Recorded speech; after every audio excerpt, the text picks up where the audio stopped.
Bienvenue à tous et à toutes. Mathieu Martel avec vous directement de Montréal en ce 22 juin 2024. Pour ceux qui ne me connaissent pas, Esprit libre, conférencier, professeur de philosophie et auteur. Et on se retrouve pour une 17e fois. Remerciement à Jean Rivet de voxpopuli.tv pour cette invitation et pour cette proposition de sujet. J'aime bien me faire proposer des sujets sur lesquels je dois réfléchir. Alors, aujourd'hui, notre thème porte sur un thème vraiment à définir, l'authenticité, voie de la liberté. Qu'est-ce qu'être authentique? Qu'est-ce que l'authenticité, concept? Euh, Est-ce que c'est un concept simplement théorique? Est-ce que c'est un concept éthique? Un concept existentiel? Peut-on être authentique? Qu'est-ce qui nous permet de déterminer que nous le sommes? Est-ce que c'est une illusion? Est-ce que c'est une expérience éthique possible? Qu'est-ce qui distingue l'authenticité de la transparence, de la fiabilité et aussi de la sincérité? Nous allons faire toutes ces nuances durant ce live qui va être quand même chargé au niveau conceptuel et théorique, mais comme d'habitude, j'ai toujours une approche avec vous qui est spontanée, intuitive. Écrivez vos questions, conservez-la pour la période de questions qui sera à la fin. On sera ensemble pour 1h30, grosso modo 1h20. Je vous remercie d'être là et je salue nos gens qui nous écouteront en différé, en reprise. Pensez-y 2 secondes. Nous pouvons dire, nous pouvons affirmer, j'aimerais être authentique. Nous pouvons affirmer, je suis authentique. Mais ce que nous ne pouvons pas affirmer, c'est j'ai de l'authenticité à vendre, j'ai de l'authenticité à donner. Nous ne pouvons pas non plus dire, je parais authentique. Oui, ça, nous pouvons le dire. Je parais authentique, mais si vous savez bien lire, savez bien me lire et m'analyser, je ne le suis pas. Donc, on peut paraître aussi authentique sans l'être. Écoutez, c'est un concept, bon, bien sûr que l'étymologie du concept est une étymologie grecque, hein?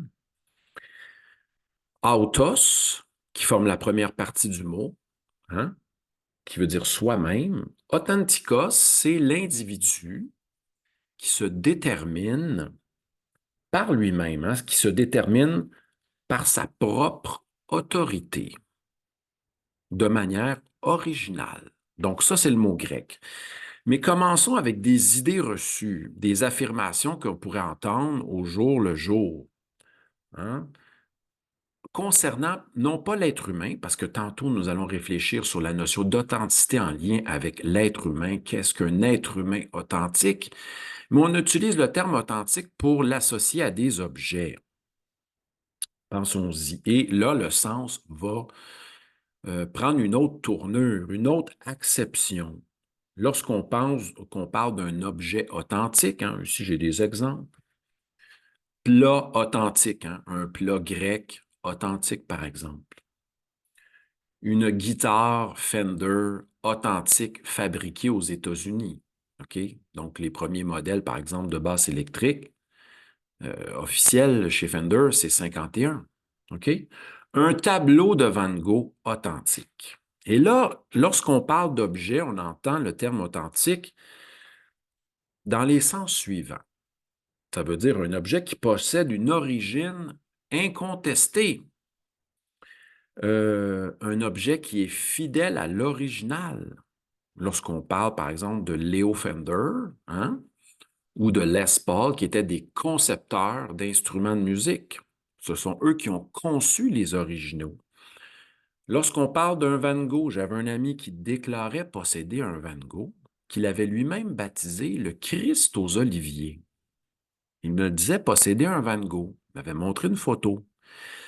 Pour savoir s'il s'agit d'un Van Gogh authentique, bien sûr, il va falloir le juger selon des critères que les spécialistes détiennent et utilisent pour valider l'authenticité, par exemple, d'un dit Van Gogh, par exemple. Mais là, il s'agit d'objets. Nous, C'est un concept, pour nous, c'est un concept philosophique sur lequel réfléchir qui s'inscrit dans plusieurs grands questionnements.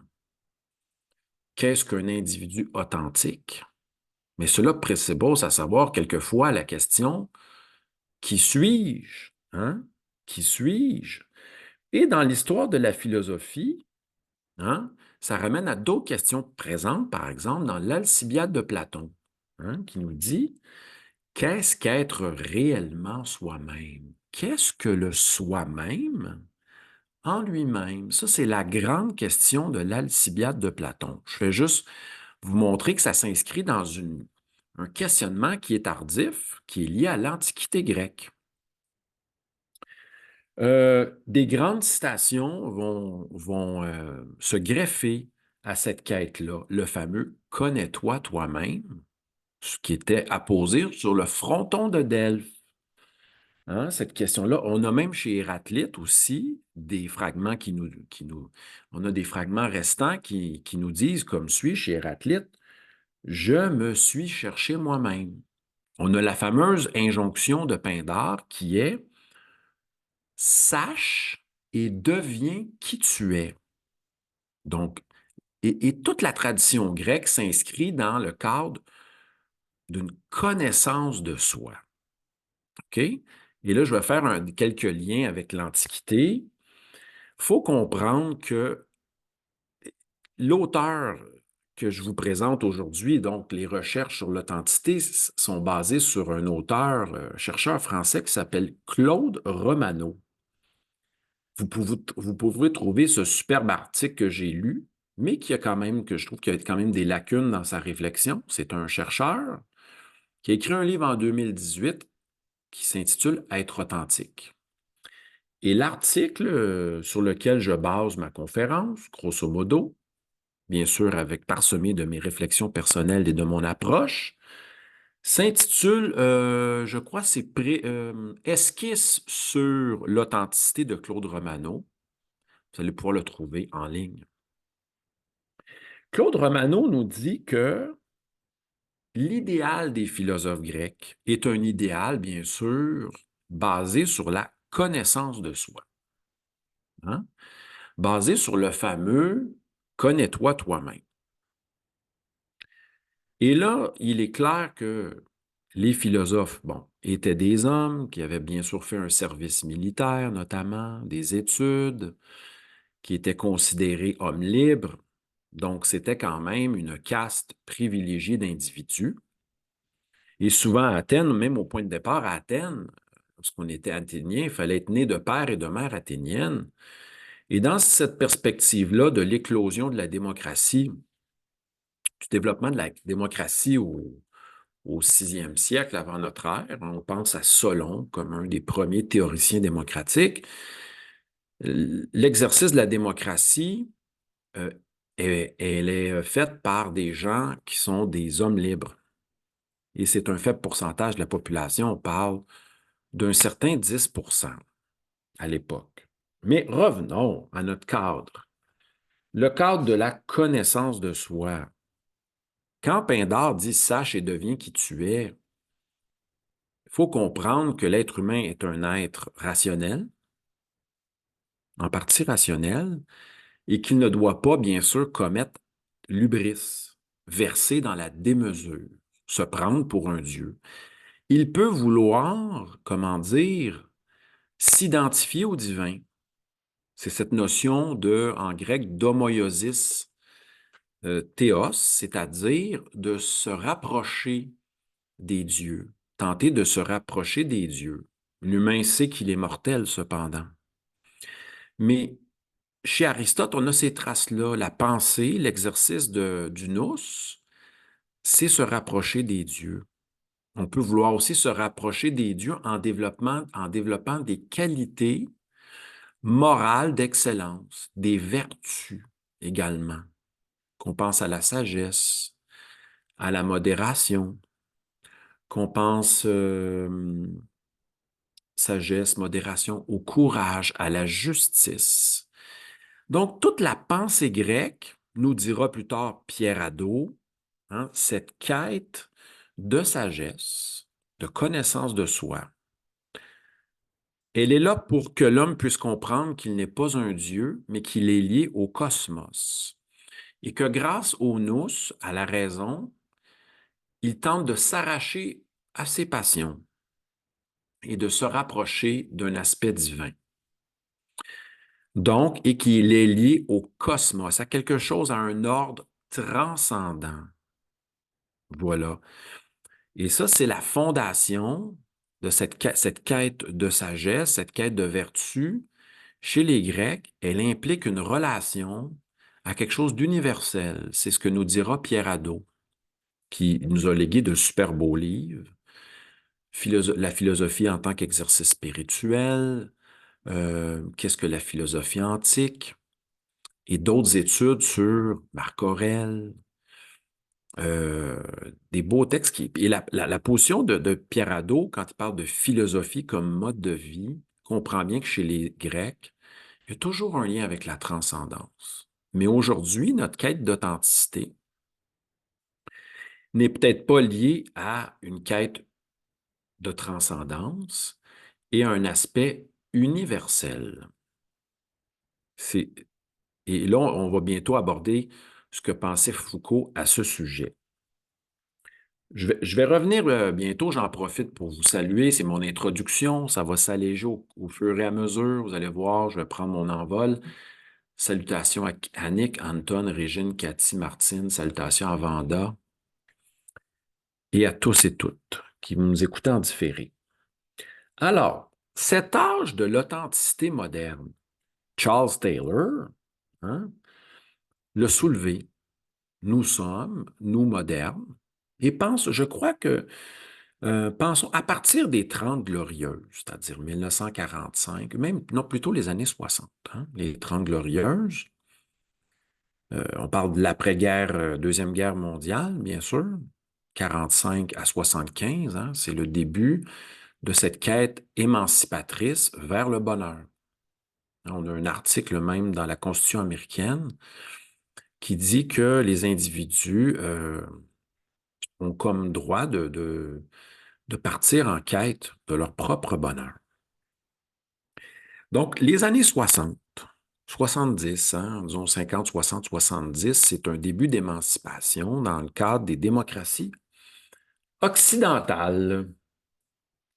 Et l'individu veut s'émanciper, bien sûr, des contraintes religieuses, de certaines normes sociales.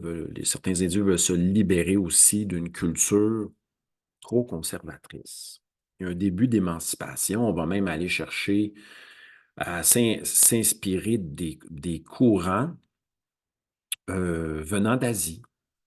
Je pense juste au musicien Tony Scott.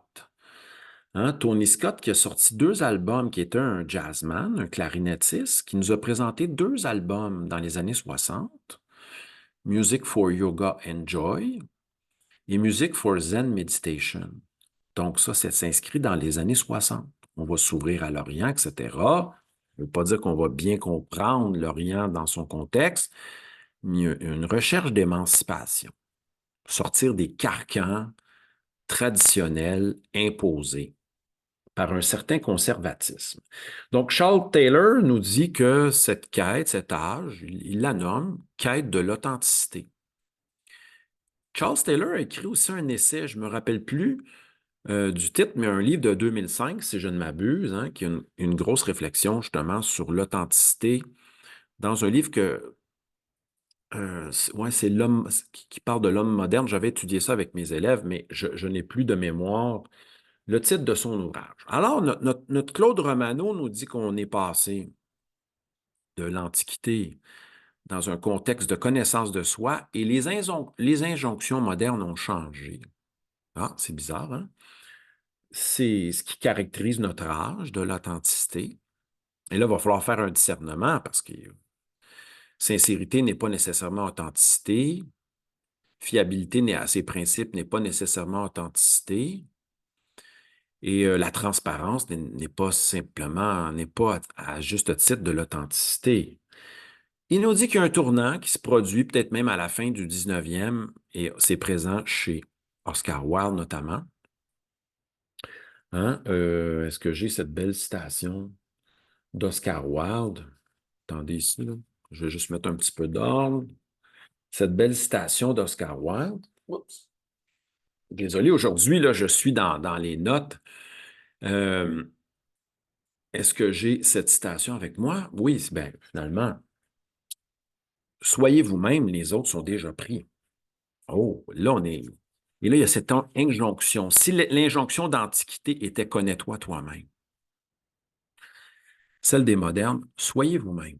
Et là, je vais affirmer quelque chose. Hein. Là, je crois que nous sommes encore plus loin que soyez vous-même, parce que soyez vous-même peut laisser supposer que nous avons une nature humaine, hein, à découvrir et à exprimer. J'en parlerai un peu plus tard. Je crois que nous sommes rendus socialement dans l'ère de, et là je salue le grand jovialiste, André Moreau, qui disait que se connaître, c'est bien, mais s'inventer, c'est mieux. Nous sommes rendus dans une ère d'invention de soi, dans une perspective de transhumanisme et de théorie des genres. OK? Est-ce que c'est bien? Est-ce que c'est une voie à suivre? Mais c'est un phénomène.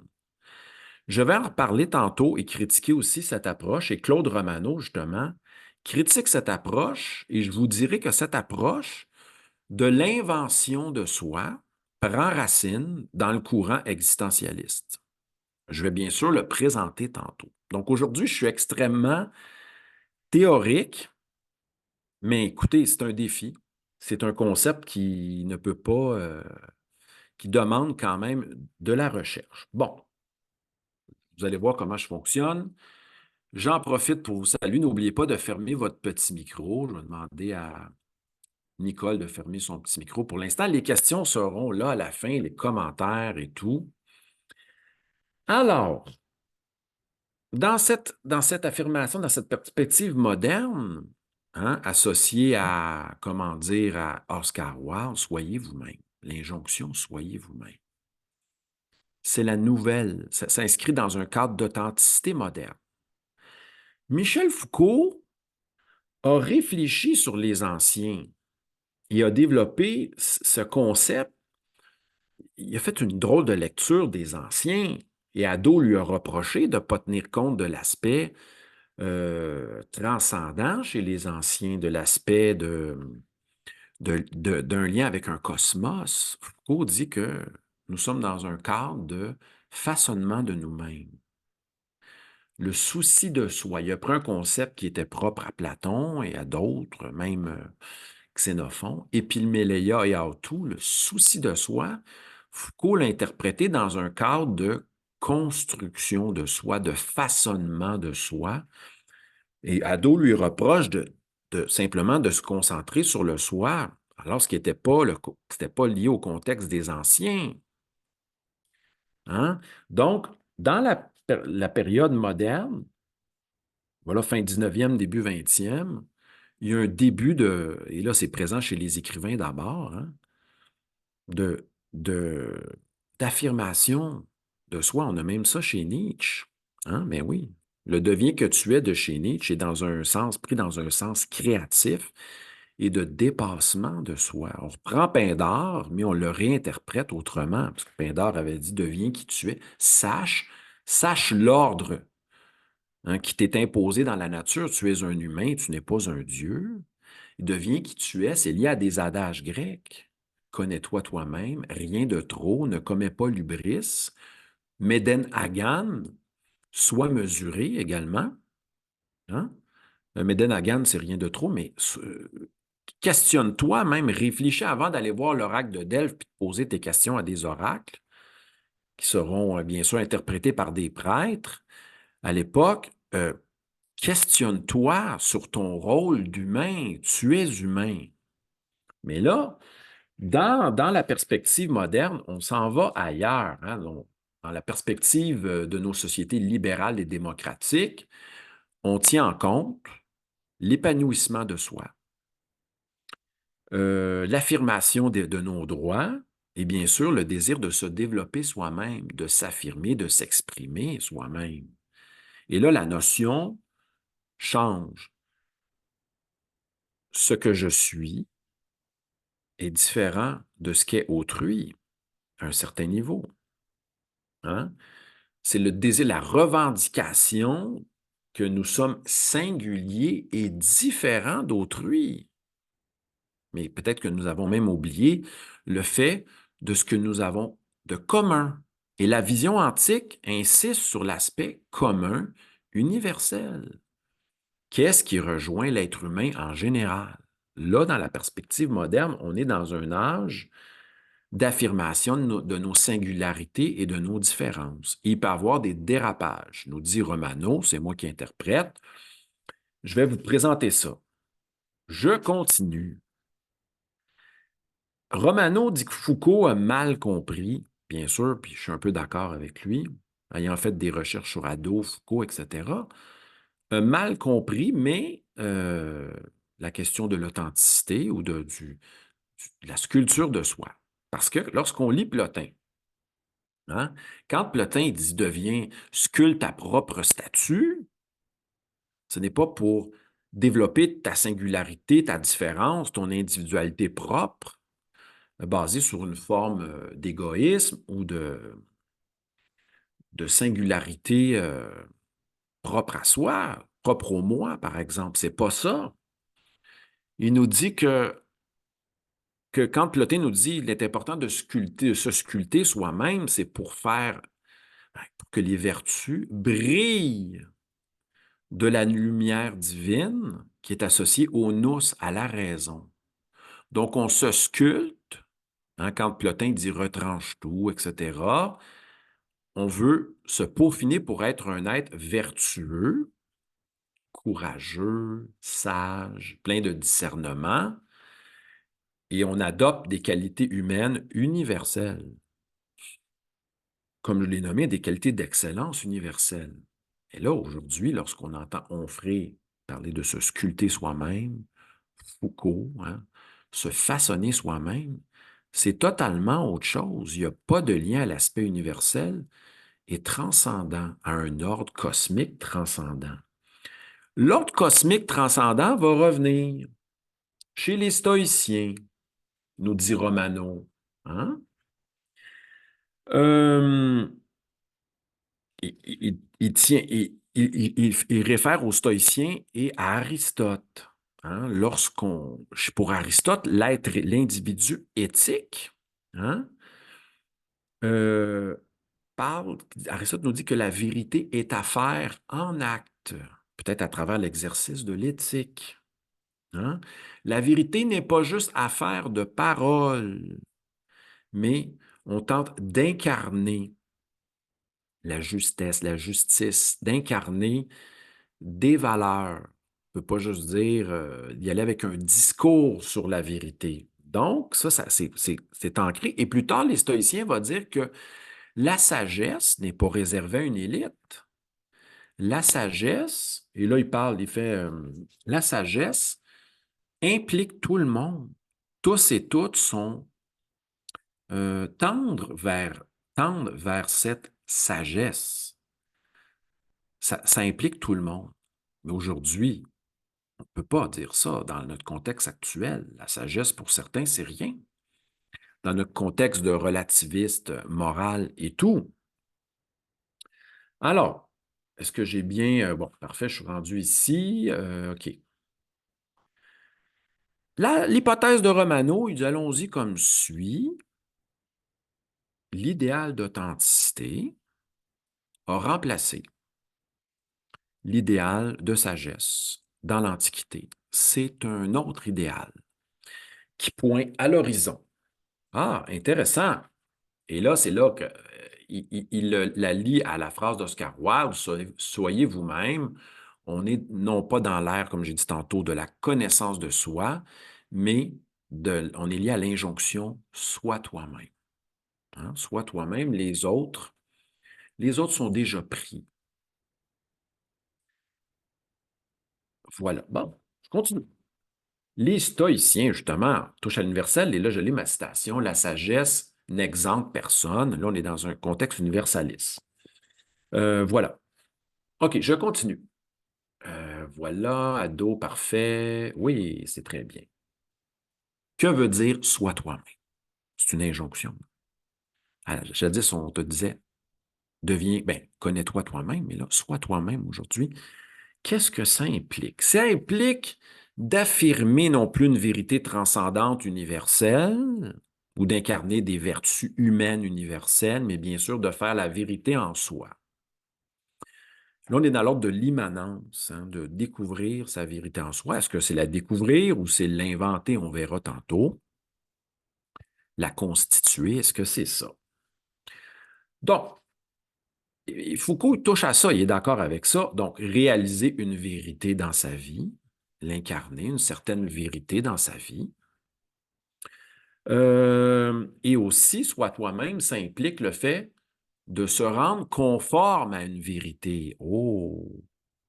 Mais là, on va faire des liens avec l'éthique tantôt, se rendre conforme à une vérité. Donc, réaliser une vérité, se rendre conforme à une certaine vérité. Et là, vous voyez, comme Romano va parler d'Hegel, de Foucault, puis il va dire, ouais, en effet, là, il n'est pas facile de distinguer ces deux approches, l'approche de la connaissance de soi et l'approche de faire la vérité sur soi. Je crois que Foucault a touché quand même à quelque chose. On ne peut pas se séparer des deux approches, l'universel et celle qui est liée à l'être singulier. Voilà. Foucault appelle ça la culture de soi. Développer une éthique de l'existence, hein, d'un rapport à soi, mais sans aspect transcendant. Je vais prendre une petite gorgée d'eau. Aujourd'hui, on est presque dans un résumé, mais vous allez voir. Suivez-moi, puis vous allez voir, c'est un cours, c'est une approche différente, mais vous allez voir qu'il y a des questionnements qui vont surgir progressivement. Merci à tous et à toutes d'être là en direct ou en différé.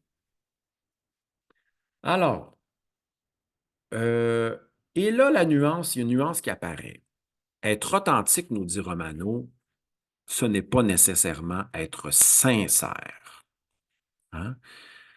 Faites attention, la sincérité, c'est une chose, l'authenticité est une autre. Et je vais bien sûr définir les concepts progressivement. Et je voulais vous dire d'où vient cette obsession de la sincérité. Parce que je dis obsession, mais ce désir d'affirmer, d'être sincère et transparent aujourd'hui, c'est très fort. Certaines gens se disent, mais pourquoi tu rechignes? Au moins avec moi, tu es face à la vérité. Je suis un être sans filtre, sans secret, transparent.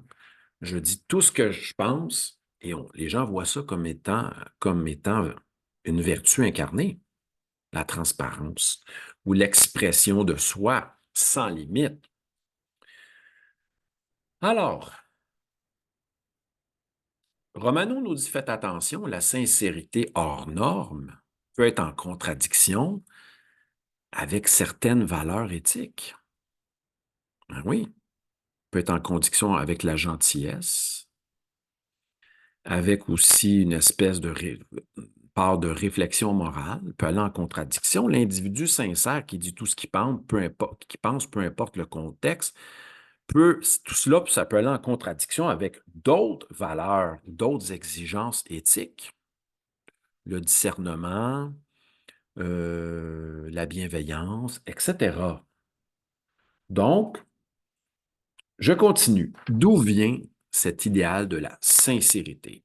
Romano nous dit, ça s'inscrit dans une perspective romantique, OK? D'une part, et dans une perspective existentielle. Qui dit perspective romantique, on pense à Rousseau, qui mentionne la perspective existentielle, on pense à Kierkegaard, Sartre et Heidegger. Je vais bien sûr présenter ça dans quelques instants. Donc, Romano dit que chez certains, la sincérité est un idéal suprême que Romano n'acceptera pas. Bien sûr, va critiquer pour plusieurs raisons. Je vais vous renvoyer à son article aussi pour voir cela, comprendre cela avec plus de profondeur et de discernement. OK. Euh, Rousseau. Rousseau déclare dans la Nouvelle Héloïse, si je ne m'abuse, à travers un personnage, hein, il nous dit que voici mon principe suprême. Romano relève cela. C'est-à-dire, faire et dire, hein, mes faire, mes actions et mes paroles. Je dois faire en sorte d'être capable de les dire, hein, de m'imaginer les dire à tout le monde, sans limite.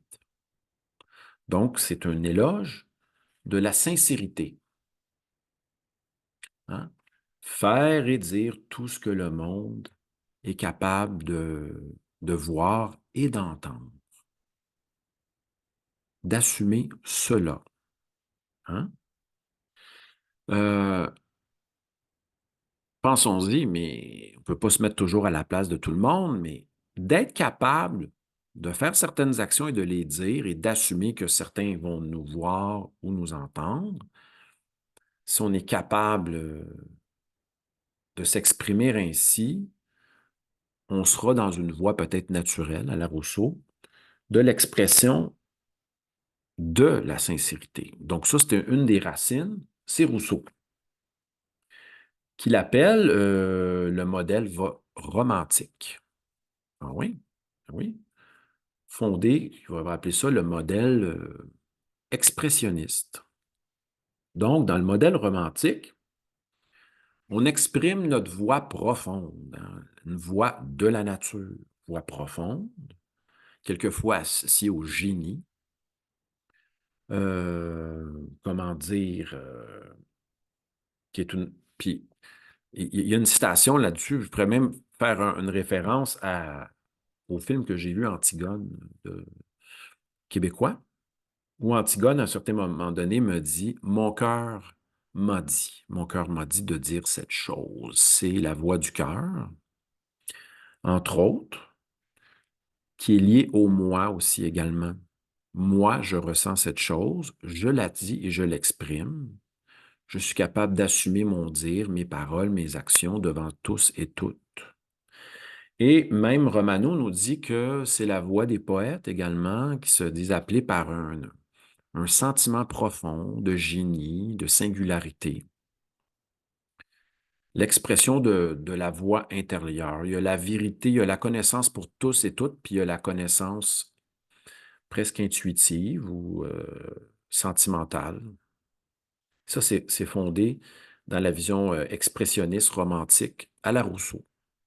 OK? Donc, c'est une voie de la sincérité. Il y a des problèmes que je vais vous amener dans quelques instants. La voie volontariste, existentialiste, bon, fondée sur Kierkegaard, Heidegger et Sartre, celle-là, elle est vraiment un peu différente.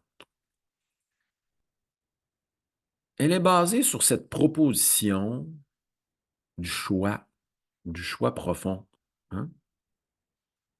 Se choisir et choisir soi-même ses projets, ses engagements. OK? Vouloir être soi-même et se vouloir tel que l'on se conçoit, tel qu'on se choisit. Ça ouvre vraiment la porte aujourd'hui, justement, à cette vision transhumaniste, vision aussi du développement des théories du genre, même une théorie d'expression du genre. Je crois qu'elles sont fondées dans cette vision existentialiste où il n'y a pas de nature humaine. Hein? Aucune considération de nature humaine. Larmer, aussi un philosophe de 2004, va s'inscrire dans cette vision-là. Nous sommes nos projets, nous sommes nos engagements, nous sommes même nos états mentaux. J'en parlerai dans quelques secondes. C'est une vision qui refuse toute forme de nature, donc on est très loin de Spinoza, qui refuse toute forme de données, on est loin de Schopenhauer, qui croit que la personnalité, c'est de l'inné, et que notre tempérament est inné aussi, donc il y a on hérite d'un donné naturel, de capacité, de talent, de disposition, on hérite aussi d'une personnalité et d'intérêts spécifiques. Bien sûr, qui peuvent se modifier au cours de l'existence, au cours des situations, dans certains contextes, mais on ne peut pas nier ça. L'école volontariste, existentialiste, n'en a que faire d'une nature humaine. L'autre école romantique parle, par ailleurs, d'une expression du fond de la nature humaine, mais liée à un moi singulier. Romano va critiquer cette approche.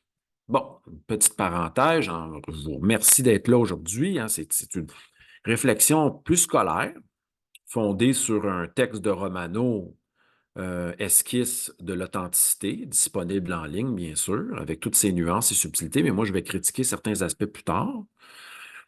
Claude Romano a écrit des livres de phénoménologie, je trouve qu'il écrit très bien.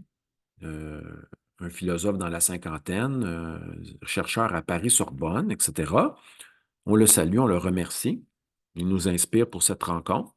Et je remercie Jean Rivet de m'avoir lancé sur cette piste de l'authenticité. Hein, imaginez, là, je me réfère à Jean m'a proposé le sujet et Romano me guide dans ma réflexion. Mais j'ai bien sûr mes positions. Petite gorgée, je vous salue en même temps. On continue. OK. L'école de Heidegger, inspirée de Kierkegaard, l'existentiel Kierkegaard, Heidegger, Sartre, est une école basée sur la construction et l'invention de soi. OK? À travers les projets, les engagements, les états mentaux, nos croyances et nos désirs. Gros problème pour Romano. Un, rejet de la nature humaine. Hein? Il n'y a aucune nature humaine à découvrir. Nous choisissons nos engagements, nos projets et ce qui nous intéresse dans nos états mentaux. Donc, c'est une vision basée sur la décision, la volonté, les projets et qui est un constructivisme. Romano voit un problème, absence de nature humaine, d'un donné, irrité. Autre problème, comment décider quels sont les projets, les engagements qui sont justes ou moins justes? Quels sont les critères qui vont décider à déterminer? Est-ce que tous les projets, tous les engagements, tous les états mentaux sont valables dans le cadre de l'authenticité? Hein, est-ce qu'on n'est pas en train de rejeter une part de réflexivité pour analyser nos états mentaux, nos projets, etc.? Voilà sa première objection qui va appeler, cette théorie est une réduction à l'absurde car la vérité est un état de fait en lien avec quelque chose d'indépendant, indépendamment, qui est indépendant de nous, une certaine nature, une certaine réalité. Donc, il y a un problème avec ça. Puis, deuxièmement, qu'est-ce qui va nous permettre de faire un bon discernement, à savoir ce qui est juste et injuste? Hein? Qu'entend-il par nature, par ailleurs? Donc, j'ai parlé de la nature, une théorie qui rejette la nature. Hein? Il entend, Romano, quand il parle de nature, d'un ensemble de dispositions et attendez une petite seconde. Et de tendances, oui, oui, oui, sous-jacentes, hein, qui nous précèdent, en quelque sorte, qui se soustrait à notre volonté, à nos choix, hein, mais qui peut être modifié en situation, dans le cadre de notre vie, bien sûr. Donc, oui, notre nature se transforme, s'adapte et réagit autrement dans un cadre environnemental, avec le temps, se modifie, mais il y a quand même une nature. Voilà. Autre objection aussi. Qu'est-ce que, je reviens avec mon point, qu'est-ce qu'un engagement juste? Quelquefois, comment savoir que notre engagement est juste à propos, que nos projets sont justes? On prête aussi le jouet de l'illusion, d'erreur, jouet de nos conditionnements, de notre entourage.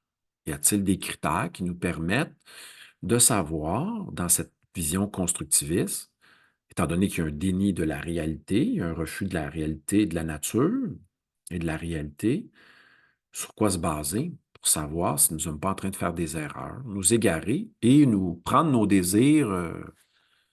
Hein, on pourrait dire que finalement, s'accrocher à des désirs qui ne viennent pas de nous-mêmes, qui ne sont pas liés à notre nature profonde. Donc, il dit qu'il y a un manque de critères pour distinguer tout cela. Euh, Comment savoir si nous ne sommes pas joués sous l'emprise de forces inconscientes, etc., d'illusions? OK, je continue. Alors, oui, au problème avec la vision volontariste et expressionniste, une vision très individualiste. OK? Très individualiste, ben oui, l'appel de la nature profonde, du moi profond à travers l'aspect romantique et l'autoconstruction de soi, deux visions très, très individualistes. Donc, une qui se développe au début du 20e, l'autre fin du 19e, ben même plus que fin, la période romantique. Nietzsche est même un penseur néo-romantique. Donc, 19e et 20e siècle pour les constructivistes. Lui dit qu'il y a un gros problème, vision très individualiste. Il y a un problème à ça. Il ne croit pas qu'on est des êtres strictement individualistes. On est toujours dans un contexte social. On fait toujours face à autrui. Et l'authenticité, ça se développe face à autrui également. On va y arriver avec ses conclusions bientôt. Alors, euh, euh, oui, c'est ça. Donc, l'individualité s'endosse toujours dans un contexte de relations humaines, de perspectives sociales. Hein. On assume notre authenticité, d'abord envers soi, mais aussi envers autrui. C'est ça le gros test, d'assumer notre authenticité. Ça se fait d'un point de vue relationnel, d'un point de vue social. OK? Donc, je m'excuse ici. Voilà. Donc, la vérité, ça implique la notion de vérité aussi, être authentique. Hein? Un rapport à soi et un rapport à autrui. On ne s'en sort pas. Vrai envers soi-même, tenter d'être vrai envers autrui également. Et là, Romano va faire des références. Il va critiquer certaines écoles. Je n'aborderai pas ça aujourd'hui, mais il va critiquer des écoles qui dit que, par exemple, l'école de Bourdieu, qui va dire que la vision bourdieusienne ou des Nietzschéens de français, que l'authenticité est une vertu élitiste. Il va dire non, ce n'est pas vraiment ça. Il va expliquer pourquoi. Deuxièmement, il va dire ouais, mais l'authenticité, c'est une vision totalement amorale. Hein? Euh, Amorale, puis il va essayer de montrer à travers cela que c'est pas juste. C'est pas juste, car il est même l'individu amoral ou le criminel se cherche des alliés et des gens avec qui, bien sûr, fonder ses crimes. Il cherche des alliances où il y aura quand même l'aspect de la véracité à l'intérieur de ça. Il va critiquer Larmer qui dit, ouais, mais l'authenticité, c'est une valeur parmi d'autres. N'est pas si importante que ça. Larmer qui propose un genre qui place l'authenticité dans une perspective plutôt relativiste. C'est une valeur parmi d'autres, alors que la thèse de Romano, non. L'authenticité, c'est vraiment un nouvel idéal postmoderne ou moderne qui est définissable. On y arrive, là, y arrive dans les définitions. OK? Lorsqu'on s'affirme dans un contexte social, de manière authentique, on prend position face à autrui. L'authenticité n'est pas une simple vertu égoïste qui est uniquement dans un rapport de soi à soi. Donc, il va rejeter l'aspect individualiste chez les volontaristes et les expressionnistes dont j'ai mentionné les théories tantôt. Donc, on est toujours en positionnement envers autrui. Ah, OK, bien là, je vais arriver à mes définitions. OK. Là, il y a des faiblesses chez Romano, je vais y arriver dans quelques instants. J'en profite pour vous saluer, je prends une petite pause ici. Là, j'arrive vraiment avec les définitions. Nous allons distinguer qu'est-ce que l'authenticité personnelle pour Romano, qu'est-ce qui la distingue de la notion d'intégrité, de fiabilité et de sincérité. Et après, je vais présenter certaines critiques que j'adresse à Romano dans sa théorie, surtout la conclusion de son article. Très bizarre. Mais il faut dire que le but de son article à Romano, c'était une esquisse de la définition d'authenticité, ce qu'il a quand même réussi en présentant les différentes écoles, mais ses conclusions personnelles, il y a des faiblesses à certains moments donnés. Je vais en mentionner une dans quelques instants. J'ai même relevé 3 faiblesses. Et ça, je retiens ça de manière intuitive. J'en profite pour saluer et remercier Jean-Levé pour l'invitation d'aujourd'hui. J'espère qu'on va en faire une autre rencontre bientôt. Sachez que j'ai devancé la rencontre parce que mon père est à l'hôpital présentement et je voulais avoir l'esprit libre. Et je salue mon père. Je le remercie aussi d'être un grand inspirateur parce qu'il était aussi conférencier dans les années 60-70, ce que j'ai su plus tard, hein. Donc, il m'a beaucoup inspiré, il m'inspire toujours. Donc, je dédie cette conférence à mon père en ce 22 juin. Et, comment dire, je suis content de l'avoir devancé pour être disponible à aller le visiter, etc. Et ce que je voulais dire, je remercie Jean de m'avoir bien sûr soutenu, d'avoir rapproché cette conférence, mais en plus, j'étais prêt et c'est parfait. J'adore les journées, les 22, des beaux chiffres symboliques. Je salue Annick, Anton, Régine, Cathy, Marie-France, Nicole, merci d'être là, Martine, Vanda et Jean. Et tous ceux et celles qui vont nous écouter en différé, sachez que vous allez recevoir l'enregistrement un peu plus tard. Rentrons dans le cœur du sujet. Il y aura une période, bien sûr, de questions. Et Vanda nous dit, oui, je serai au Y le 22 octobre. Et peut-être que François, dont la fête est le 22, viendra nous voir aussi. Ça, je dis ça comme ça. Oui, Jean veut que je réfléchisse sur, écoutez, il ne faut pas que j'oublie ça à la fin. Jean, rappelez-le moi, Jean veut que je réfléchisse sur cet adage, devenir la meilleure version de soi-même dans le cadre de l'authenticité. Je vais critiquer cet aspect. Je n'ai pas de crayon, mais Jean va me le rappeler un peu plus tard. Allons-y au niveau conceptuel. Qu'est-ce que l'authenticité pour Claude Romano? Bien sûr que l'authenticité est une affaire de vérité. Hein, ça implique la notion de vérité sur soi, qu'on veut présenter aussi à autrui, hein. On est dans un rapport social et à autrui. Et, OK, l'individu authentique et l'individu, nous dit Romano, fidèle. Fidèle à ses principes, à ses valeurs, à ses idéaux, sentiments, désirs, croyances et goûts. OK? C'est très vaste.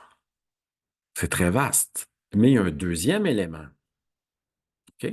Donc, il y a une fidélité. Et là, on n'a pas le choix de faire intervenir la notion de nature humaine qui est même présente. La nature, en accord avec sa nature, c'est présent chez Montaigne, chez Spinoza également. Deuxième principe, nous dit Romano, dans l'authenticité personnelle, nous avons aussi cette notion, deuxième principe, pour définir être, être ce qu'on est, OK? Et le présenter aux autres. Être ce qu'on est et le présenter aux autres. Mais on doit vraiment comprendre que cela implique une nature humaine. Et là, Romano, qui semblait, à la fin de son article, semble de balayer un hyper-intellectualisme, un aspect trop réflexif, auquel je ne peux pas adhérer. Parce que notre Héraclite nous a dit, moi je m'inscris dans cette perspective de la connaissance de soi, de la recherche, de la quête de soi. Cela implique une recherche, une réflexion et une connaissance.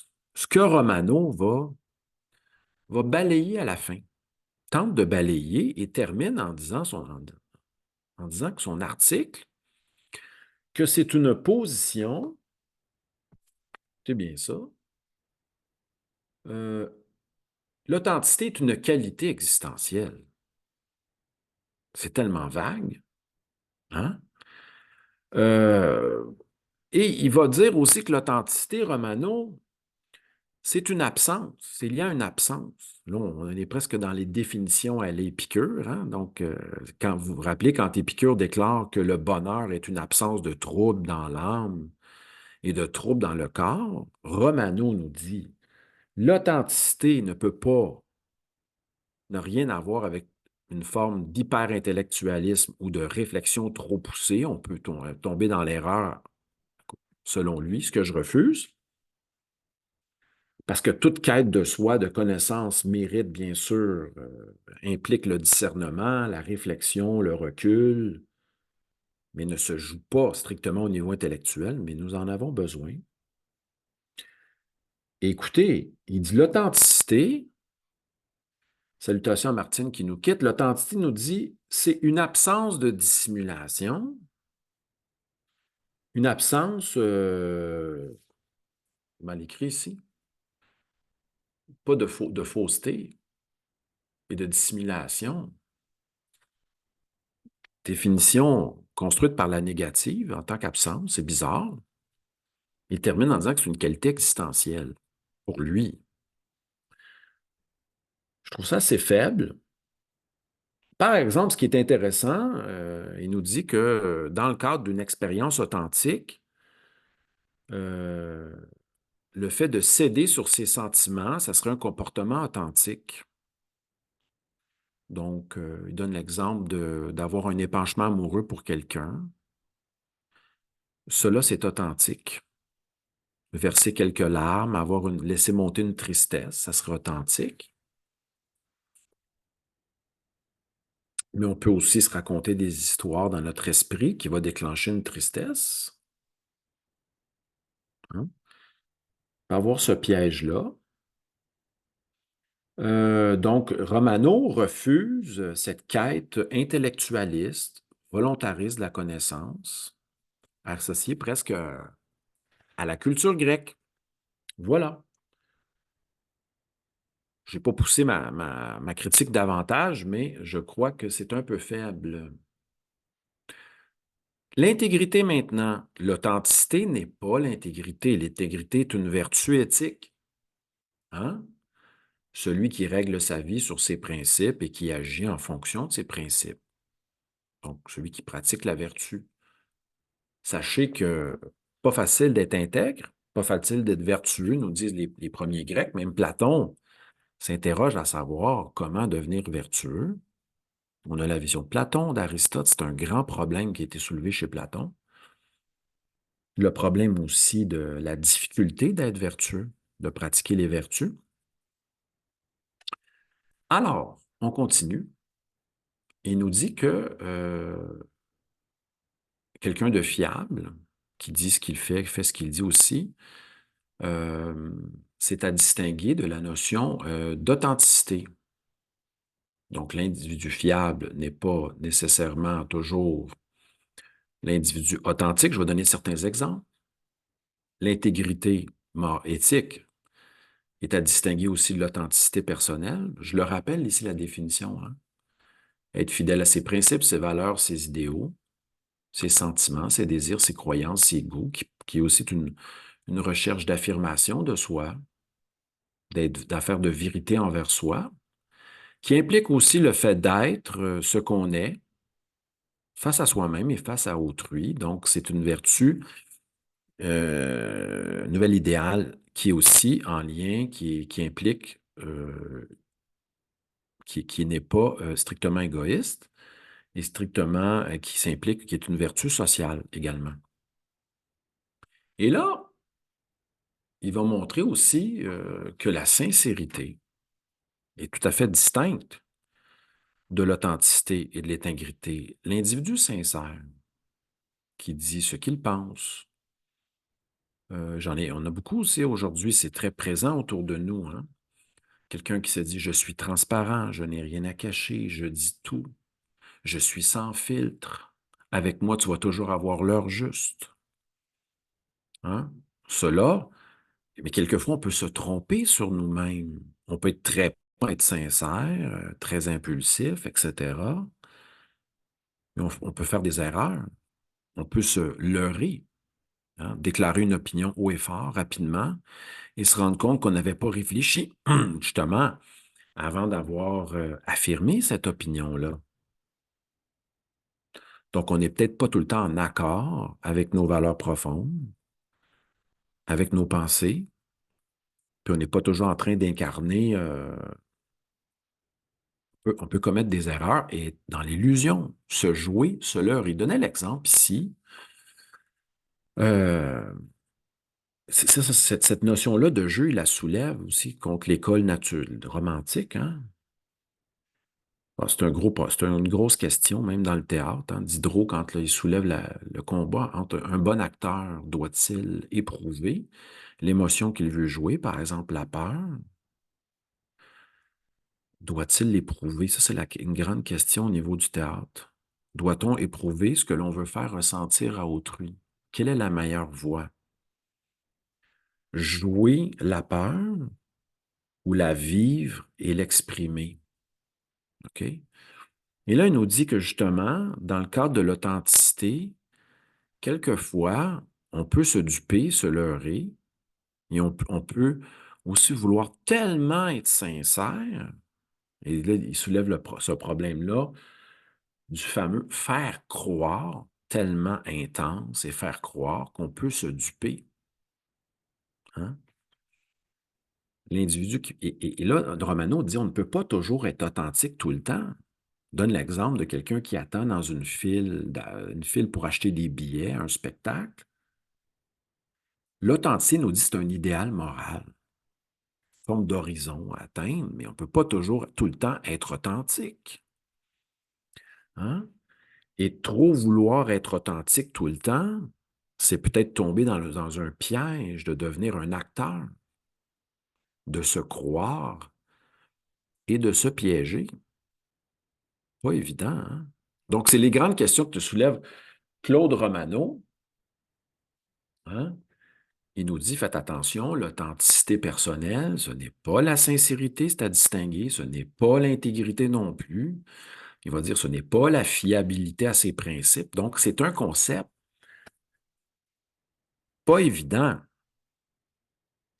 Mais j'aime bien comment il a fait cette esquisse de définir le concept. Je vais vous le rappeler en terminant, puis on va y aller avec les questions.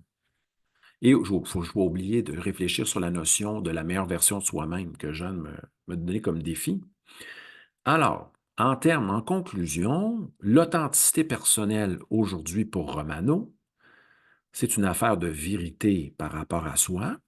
Ça implique une relation de la vérité par rapport à soi, que je n'ai pas tant développée, mais c'est d'être fidèle à ses principes, ses valeurs, ses idéaux, sentiments, désirs, croyances et goûts.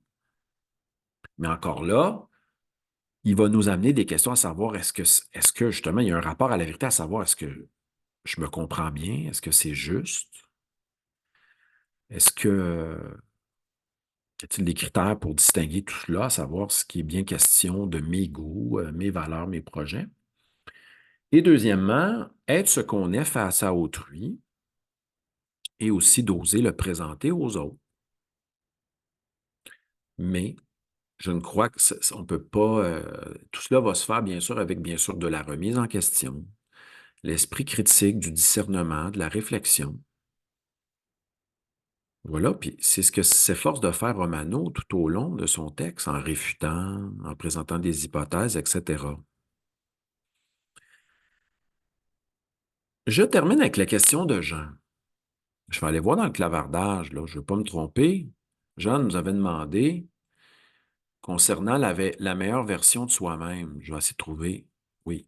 Jean m'a dit, lorsque des gens affirment désirer, je veux devenir, là, dans le contexte de l'authenticité, qu'est-ce que présuppose cette affirmation? Là, on en a discuté un peu ensemble, moi et Jean, tantôt. Quelqu'un qui déclare, je veux devenir la meilleure version de moi-même. C'est très, très complexe. Il y a beaucoup de présupposés là-dedans. Premièrement, j'ai à devenir quelqu'un que je ne suis peut-être pas en ce moment. OK? Donc, un processus, ça implique un processus de transformation, de développement. de soi. Mais écoutez, devenir une version, il y a une contradiction, hein? Comment peut-on vouloir devenir être authentique ou assumer son authenticité par ailleurs lorsqu'on parle de version?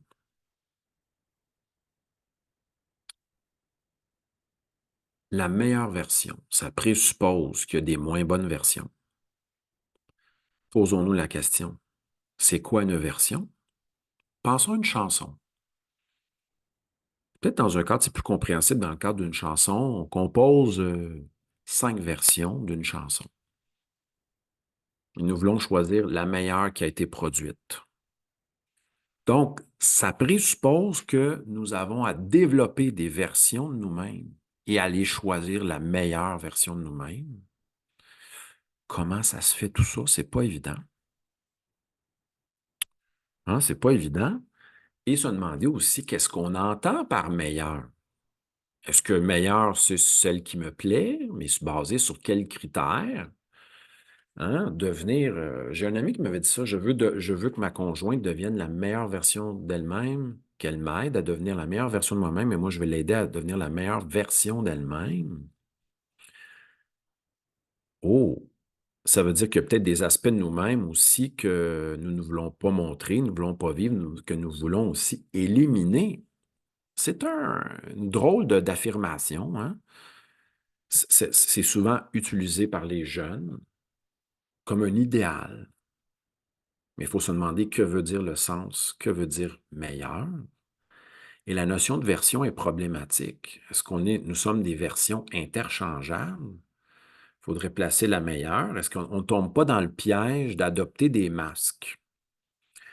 On tombe aussi dans le piège de nous sommes capables de montrer à autrui ou d'incarner ce qui est le mieux, puis de jeter ce qui n'est pas nous. Donc, il y a un petit côté volontariste là-dedans, lié à l'école volontariste, mais il y aura un discernement à faire au niveau du sens. Merci pour vos commentaires. On va y aller maintenant. Il nous reste un petit 10 minutes ensemble. Merci à Hélène, Annick, Anton, Régine, à ceux qui nous écoutent en différé. Merci à Cathy, Marie-France, Nicole, Vanda et Jean. Y a-t-il des commentaires, tentez d'être bref, des questions par rapport à notre sujet du jour qui portaient sur l'authenticité, tentative de définition, de distinction avec d'autres thèmes? On n'a pas vraiment parlé de la liberté qui était le sous-titre, hein? Je suis prêt à affirmer à ce sujet-là que peut-être que faire ce travail de distinction, de définition, d'esquisse, comme dit Romano, ça nous libère de certaines préconceptions que nous pourrions avoir, des idées reçues, des préjugés. Et même Foucault déclare que, ah, et Romano critique cette position-là, déclare que la vision de Rousseau, pas Rousseau, mais Foucault, quand il parle d'authenticité, il parle d'un concept pluriel, vague, et Romano va rejeter cette position-là. Il a fait quand même un beau travail de tentative de définition. Il s'est positionné à travers cela.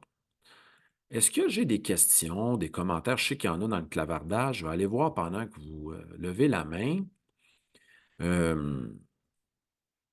Voilà. Anton nous dit comme commentaire, être authentique, c'est apprendre aussi à connaître son but sur Terre, son but divin.